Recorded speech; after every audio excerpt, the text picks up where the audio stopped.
Imagine the Golden State Warriors without Stephen Curry. Imagine the Milwaukee Bucks without Giannis Antetokounmpo. Imagine the Los Angeles Lakers without LeBron James, or even the Boston Celtics without Jason Tatum and Jaylen Brown. You don't have to imagine it. That's today's video. So what I did was I imported a roster which deletes the top 100 2K players in a NBA modern roster. So Joel Embiid's gone, Luka Doncic, Giannis Antetokounmpo, Nikola Jokic, Jason Tatum, Jaylen Brown, the list goes on. Starting off with the Sixers, I mean, Shake Milton's your best guy.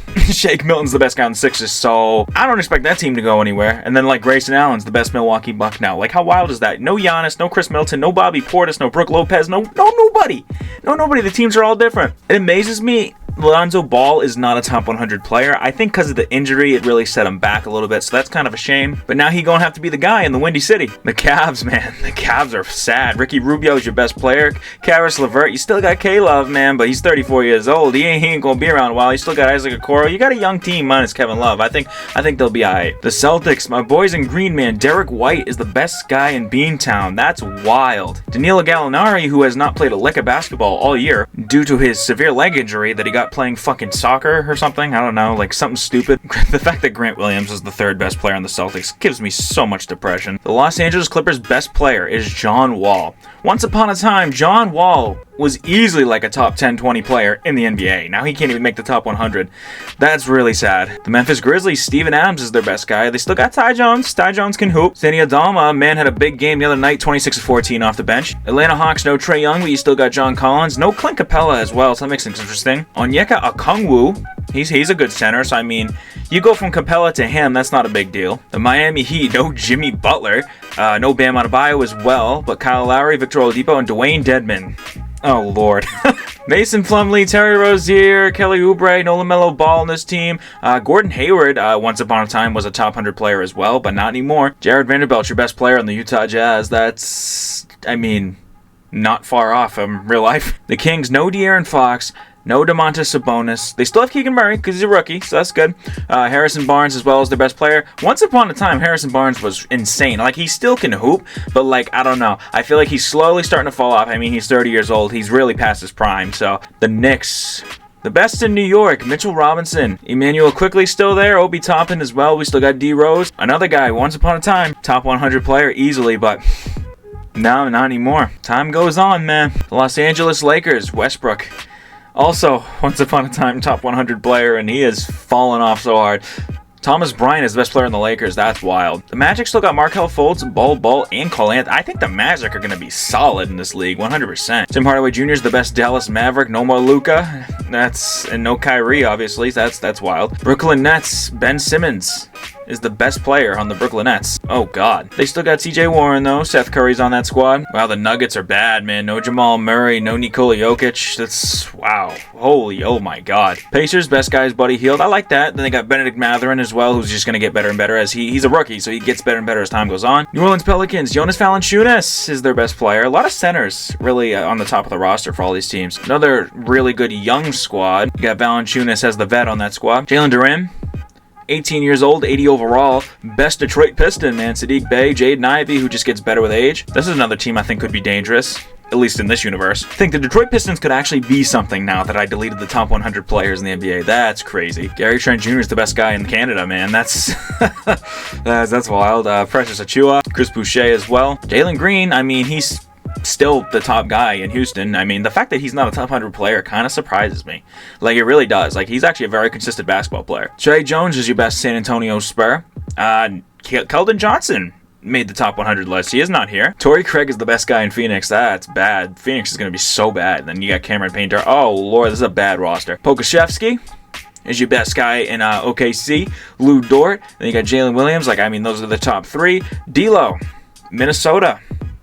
He's going to run Minnesota now, as well as Jaden McDaniels as well. Yusuf Nurkic, best guy. It's weird seeing Portland without Damian Lillard, so Nurkic is now the best guy in Portland. DiVincenzo has to be the new Steph Curry in Golden State. I mean, the guy stripes it from three. He could. You never know, he could. Like, we'll see. The Washington Wizards. Monte Morris is the best guy in Washington now. No Bradley Beal, no Kristaps Porzingis. That's wild. So I ran through the rosters with y'all. So we're going to start simming games. I'm really going to go to like the trade deadline-ish or the All-Star break, and I'm going to show you guys who's in the All-Star game, who's in the dunk contest, three-point contest, rising star, all that. Because it's all going to be different. It's going to be wild to see who's who. I'm also going to take you guys through the rest of the season to see who's in what seeds, who wins what awards, you know, the whole 9 yards. So you guys are going to see everything, what this NBA would be like if you got rid of the 100 top players in the NBA currently. So let's get to simming. So here's the All-Star draft. So just first looks right at it. It's nice to see John Wall back there for his 7th All-Star appearance. Terry Rozier gets one as well. Russell Westbrook gets his 11th. Any first-timers? I don't think there's any first-timers. We're going to get a lot of people on their second time. Nobody's a first-time All-Star. Wow, that's crazy. John Collins gets one. Steven Adams, Jalen Duren at a very young age gets one. That's insane. I also just completely missed the fact that it's Team Markelle. Markelle Fultz is playing that crazy. Almost 22 a game, 8 assists, 5 boards, I guess, almost 2 steals a game. The guy's shooting pretty good. And then it's also Team D'Angelo. So how's he playing? 23, 4, like crazy, man. Westbrook's still doing just regular Westbrook things. He ain't doing nothing crazy. John Wall's having his best season in a long time. Andre Drummond's kind of getting back to what he used to be, like kind of Detroit Andre Drummond with 12 and 11, or 12 and 12, I really should say. Double-double for Steven Adams. 20 and 10 for Jalen Duren in his rookie season. Ben Simmons almost averaging a double-double. Mitchell Robinson averaging a double-double. Tyus Jones having a breakout year. 20 points a game, 8 assists a game. He's got to go for most improved, right? From those numbers to those numbers, it has to be. I mean, speaking of most improved, I mean, Emmanuel Quickley's really made the jump from 11 points a game to 18 points a game, so I think he could be in that running as well. Kelly Olynyk having himself a year, 12 and 5 and 4. He's doing things. 14 and 11 for Daniel Gafford, probably in that most improved player category as well. Team Markelle takes the W, man. There's your statistics for the All-Star game. So. What a wild world we're living in right now. I had to come check out the award races. Lonzo Ball could get most valuable player. Damn. I mean, I think Jalen Duren deserves it more, but dude, if he gets MVP in his rookie year, that's wild. Because he's probably also rookie. Yeah, he's gonna get rookie of the year. If he's a double threat, I swear. John Wall in the MVP race once again, dude. That's crazy. Low-key rooting for John Wall. Walker Kessler rookie year, another rookie. 15 and 10. Jalen Green, 18, 3 and 4 in the race. Rookie of the year, a lot of great rookies out here. You know, nothing surprising here. Sixth man of the year, 14 and 12 for Omer Yurtseven. Great numbers for these sixth man of the year guys as well, man. I'm not surprised by a lot of them. Defensive player of the year, Daniel Gafford, Mitchell Robinson, Walker Kessler could get it. Ben Simmons and Chet Holmgren. Wow, the fact that Daniel Gafford's in the front running, he's one of the best bigs in basketball in this world. Then most improved, Naz Reid. I definitely said he had to be in the running for sure, right? I mean, Nahshon Highland, look at his statistics from one season. He literally like doubled everything. That's insane. Daniel Gafford, I said he'd be in the running, same with Naz Reid, but Delano Banton, oh yeah, he's getting it. 3 points a game to 13 points a game, absolutely. Same with his rebound and assist numbers, steal, everything. He's improved everywhere. So at this point in time, the Detroit Pistons are the best team in basketball, right? I think so. Or the second best. The Detroit Pistons and the Houston Rockets, whoa. So all I had to do to make the 2 worst teams in basketball, the 2 best teams in basketball, was delete the top 100 players. That's it. That's all I had to do. The Phoenix Suns, I said they'd be one of the worst. Same with the Cavs. They are down there as well. I mean, the Cavs are the worst by a long shot. That's absolutely terrible. Let's get to the playoffs. Enough jibber jabber. Let's sim right to the playoffs. Lonzo Ball is the most valuable player. Never thought I'd see the day. That's crazy. Rookie of the year goes to Jalen Duren. Omer Yurtseven, 6th man of the year. Daniel Gafford is your defensive player of the year. And then Naz Reid, most improved. Congrats to them, man. Tom Thibeault is your coach of the year. Your All-NBA first team. Lonzo, John Wall, Ben Simmons, John Collins, Jalen Duren. This is nuts. This is literally nuts. Markelle, Rozier, Hart, Hield, Gafford, Ty Jones, DiVincenzo made an All-NBA third team.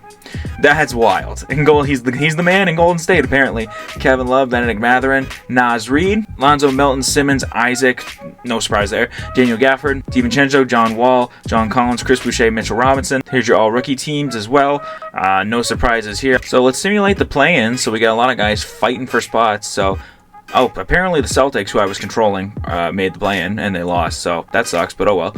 Let's simulate the first round. Let's see who makes it out the first round. We got a lot of good matchups here.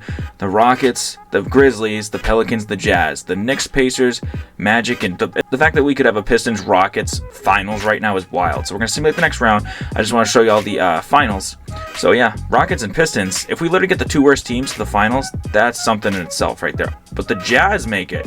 The Jazz upset the Rockets in 7. Wow. So let's take a look at this matchup real quick. Colin Sexton, Malik Beasley, Talen Horton-Tucker, Jared Vanderbilt, Walker Kessler. Kessler versus Durant. That's a good matchup right there. That's really the only interesting matchup of this whole thing. Then I guess the next, close one could be Malik Beasley and Jaden Ivey. That's it, man. That's all we're getting. We're gonna go game by game here and see who wins what. Jazz win game 1. Who played well? Who played well? Colin Sexton, Kelly Olynyk with a 24-point game. Absolutely crazy. Game 2 goes to the Pistons by 2 points. Marvin Bagley, 34-5-3. That's crazy in itself right there. The Jazz did not shoot well, so we go to game 3. 121-99. Wow, that was not even close. The Jazz take the W. Kelly Olynyk with a 21-point performance. Nikhil Alexander-Walker as well. Kelly Olynyk's the one surprising me.